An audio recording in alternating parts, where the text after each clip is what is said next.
Starting tomorrow, the United States will implement reciprocal tariffs on other nations. It's been a long time since we even thought of that. So many Europeans feel utterly disheartened by the announcement from the United States. Trump's massive reciprocal tariffs upend global trade, global economy already feeling drag from Trump tariffs. On the morning of April 2nd, 2025, President Trump stood in the Rose Garden and announced sweeping Liberation Day tariffs during a full press briefing. Just numbers on a screen: 25 to 35%. Tariffs slapped on vehicles, energy, agriculture, and raw minerals, targeting nearly every G7 and G20 nation. Within hours, the world's most complex supply chains, carefully built over decades, ground to a halt. Forklifts stopped mid-shift, order systems crashed, factories across Europe, Asia, and Latin America went dark. Not from fire or flood, but from a piece of paper stamped in Washington. In Germany, car parts sat untouched. In Brazil, soy exports piled up with nowhere to go.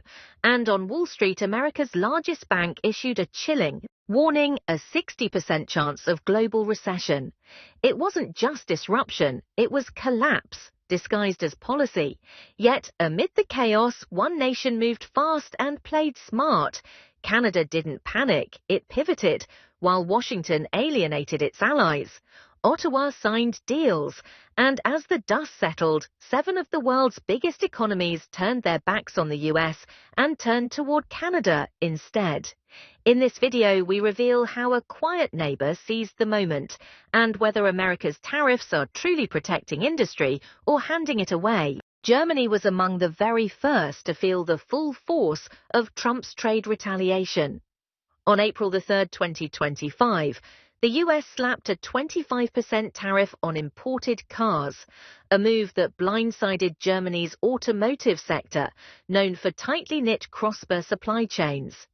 Summer GmbH, a key part supplier near Wolfsburg, saw its US orders evaporate almost overnight when Washington imposed a sudden 25% tariff on auto imports in April 2025.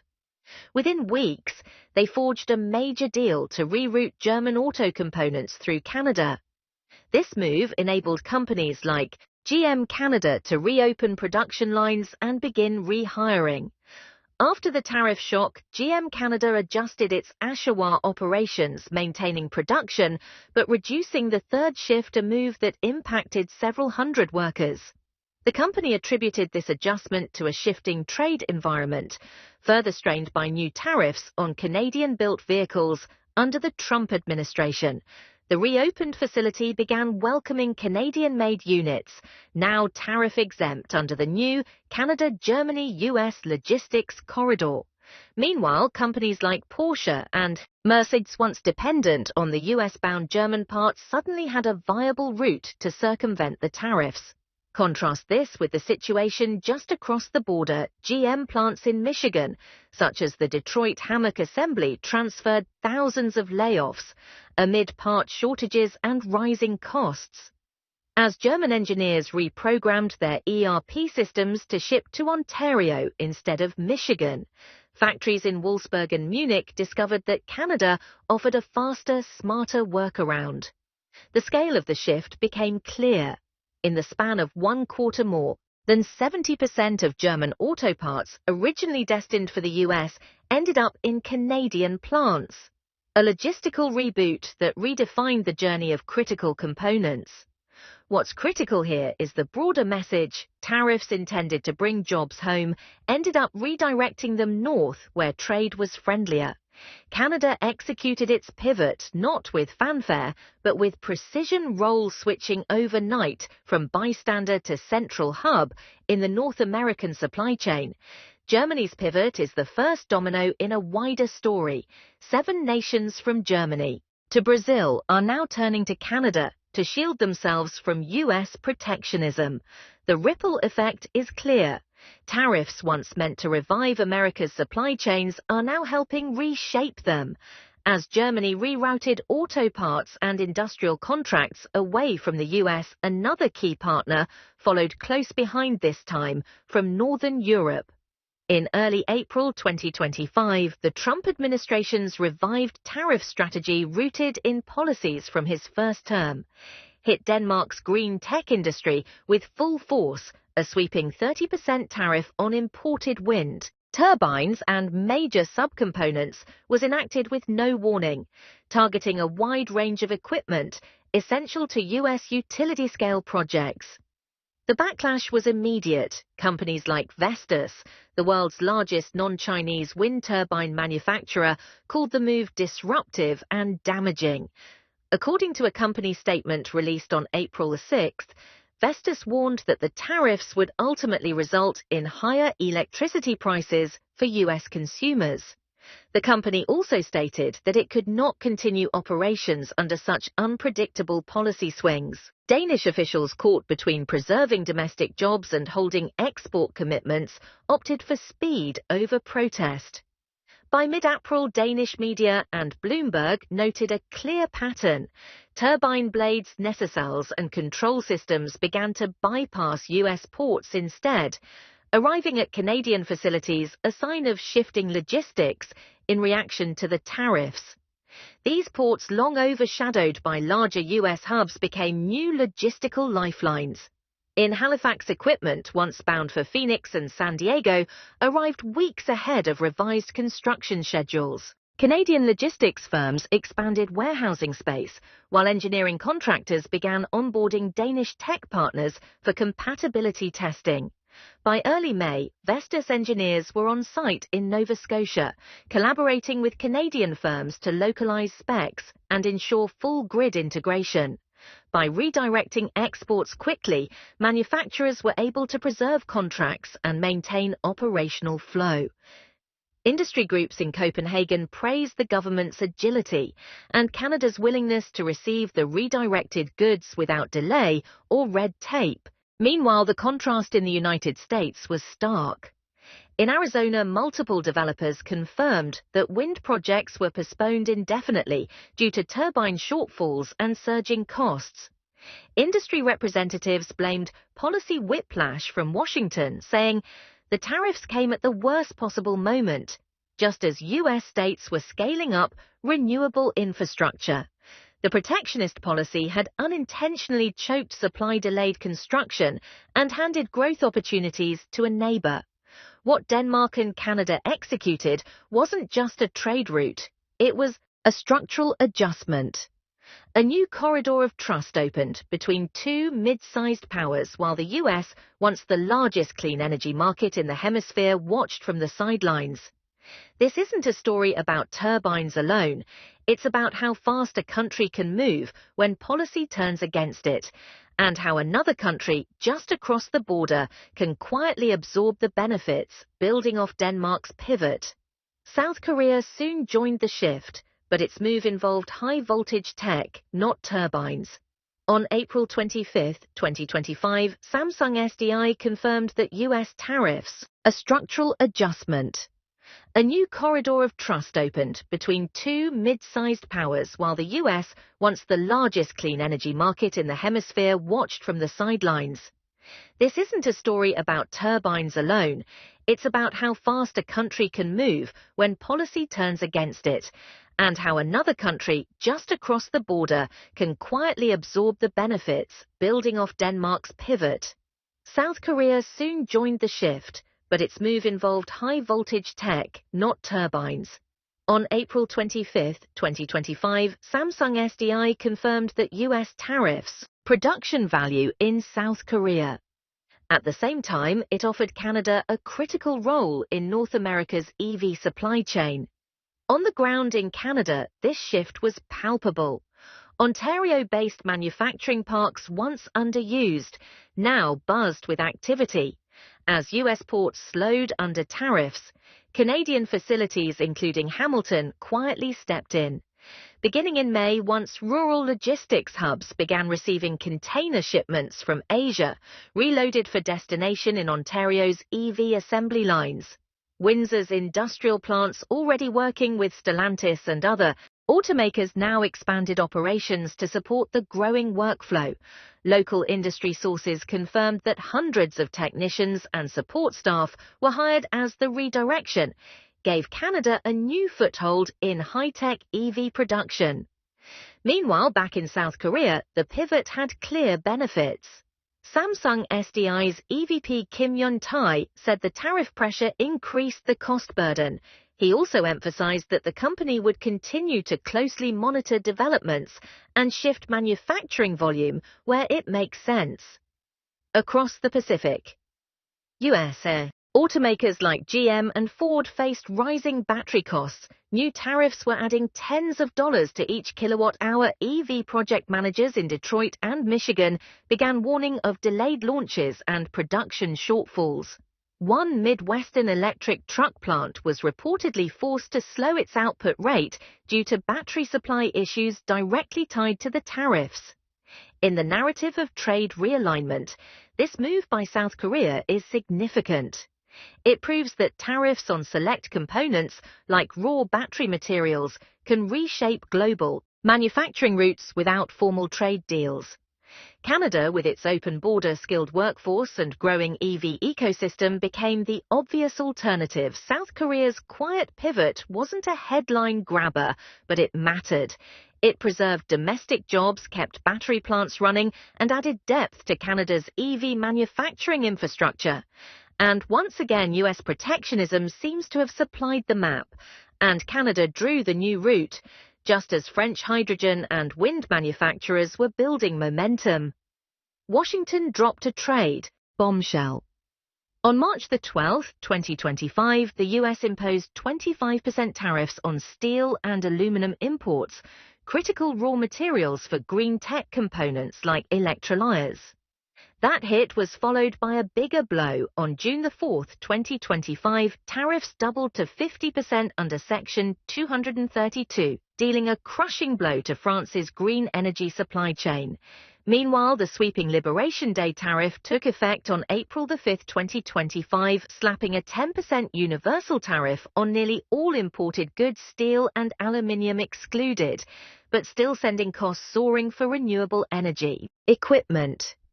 The result, French factories installing electrolyers and shipping turbine components to North America hit a brick wall. Every import now carried an extra 25 to 50% duty on metal, dramatically inflating costs. Production slowed, new orders stalled, and assembly lines paused amid uncertainty. In response, Paris shifted tectonic plates in energy strategy, no longer able to rely on the US-France signed emergency deals, with Canada rich in clean energy expertise and heavy industries. Canada's green hydrogen push picked up real steam in 2024 thanks to a $300 million deal with Germany. The plan helped turn Quebec and Nova Scotia into key players in the transatlantic clean energy game. Quebec and Nova Scotia ramped up investments, offering secure destinations for French exports and component production. What did this mean in real terms? French electrolyser plants, often in the final phases of rollout, were forced to relocate or renegotiate supply chains. Canada's own metals industry got no relief. US tariffs hit Canadian exports just as hard as everyone else, with no special treatment or exemptions. The full weight of the trade barriers landed squarely on aluminum and steel shipments heading south. The broader picture is stark. Tariff policy turned a once open green energy corridor into a minefield. France, once banking on US imports to fuel its hydrogen rollout, shifted northward to Canada. Canadian plants are humming, but only because French orders were dumped over the border. These shifts matter far beyond national boardrooms. Supply chains reconfigure, project timelines stretch, and governments scramble. Hydrogen deals slow down. Farm scale wind installations get shelved, and manufacturing clusters scramble for alternatives. What looked like a smooth green transition has fractured into a defensive game of protectionism. And don't forget, the household's tariffs on steel and aluminum have sent prices surging across the board, from wind towers and solar panels to the heavy-duty steel plate used in cars and power grids. The added costs are now baked into every stage of the supply chain. Consumers and builders might soon feel it in their wallets. This isn't theory, it's unfolding now. France's hydrogen ambitions increasingly point north to Canada. Across the Atlantic, Canada's green energy uptake accelerates, fueled partly by France's forced pivot. The US, meanwhile, watches its green tech outreach unravel under its own tariff strategy. America's trade policies just redrew the map of green energy alliances. What comes next will shape whether Europe's green wave rides with the US or diverts around it. Picking up where we left off, Australia's mineral surge has found a new destination, Canada, thanks to Washington's tariff shake-up. Under President Trump's Liberation Day trade policy announced in April 2025, the United States imposed a sweeping 10% tariff on most global imports, including all goods from Australia. In addition, Washington maintained separate 25% tariffs on Canadian and Mexican products, excluding oil and energy. Suddenly, Australian lithium exports couldn't land in the US without facing extra costs. Australia isn't a small player. It accounts for 53% of global lithium, supply producing around 88,000 tons in 2024. That metal is the lifeblood of EV batteries and grid storage, but a 10% US import tax turned a straightforward export into a financial headache. Buyers in the US began looking north for cleaner, cheaper routes. Canada saw the opening free of US duties. It ramped up infrastructure, offering deep pockets and room to expand. In March 2025, Australian miners began signing supply deals with Canadian processors. They shipped spotine ore to Quebec facilities and partnered with firms in Nova Scotia to boost refining capacity. This wasn't idle speculation. Reuters reported Australia losing ground, while Canadian plants revved up as a US-friendly alternative. At home, Australian miners felt the pinch. Goldman Sachs projected spadium prices dropping to around $800 per metric ton, down from nearly $940 earlier in the year. Mines paused expansions and curtailed operations. One Reuters piece estimated about 100,000 metric tons of production cuts into 2025.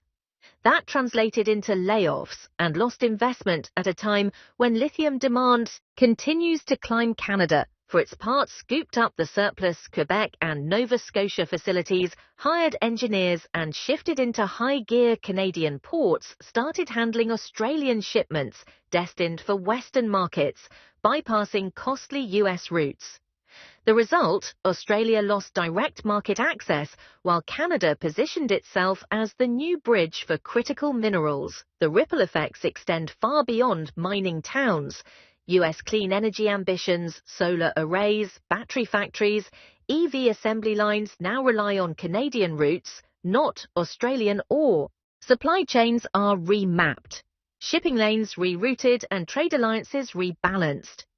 This isn't just about dollars and tons, it's a geopolitical pivot driven by policy. Viewers take note, a 10% tax on Australian lithium didn't just hit prices, it rewrote the clean energy map. Canada won ground, Australia lost some, and the US lost its place at the centre. That's the power of a tariff. Following the lithium pivot, North America's auto heartland just endured a seismic shift. On March 4, 2025, Washington slapped a 25% tariff on auto, parts and vehicles from Mexico and Canada.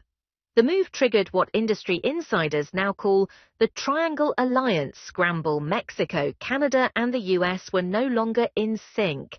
That action came hot on the heels of universal 25% duties, marking a sharp escalation in trade policy. Mexico's factories immediately reeled. One Reuters report noted these duties led to production drops by up to 1 million units this year, sparking layoffs right. As plants pivoted to electric vehicle parts And electronic auto assembly lines, once humming with crossbar component flows, were suddenly impeded by steep costs. Chips, wiring harnesses, ECUs all now faced a 1/4 surcharge entering the US market. With operations at risk, Mexico moved fast. Throughout April 2025, major automakers and parts suppliers began rerouting their North American electronic vehicle production northward. Ontario stepped up, and by early May, the province welcomed a flood of new contracts. Canada began absorbing high-value assembly ECUs wiring plants, shifting them to Ontario municipalities like Windsor and Bempton. In Windsor, assembly plants added night shifts to keep pace. Plant managers told Reuters they were running second and third shift operations to cover the extra capacity. Bempton assembly lines followed suit. These weren't vague promises, but concrete responses. Jobs moved north, downtime shrank, and Canada seized its moment. The deeper impact, the 25% tariff, wasn't just a cost. It was a wedge that rewrote the North American auto map. Instead of bolstering US production, it rerouted high V-value components to Canada. Mexican factories paused or scaled back while Canadian plants accelerated hiring. Reuters reported that over $100 billion worth of auto production across North America just got reshuffled. And now some analysts are calling this new setup the Northern Triangle Alliance. Consumers and investors felt the tremors. US automakers warned of price hikes of around $3,000 per vehicle, with used car inventory tightening. For Mexico, the tariff signaled a new vulnerability. Supply chains fragmented and assembly lines stretched thin. Canada, however,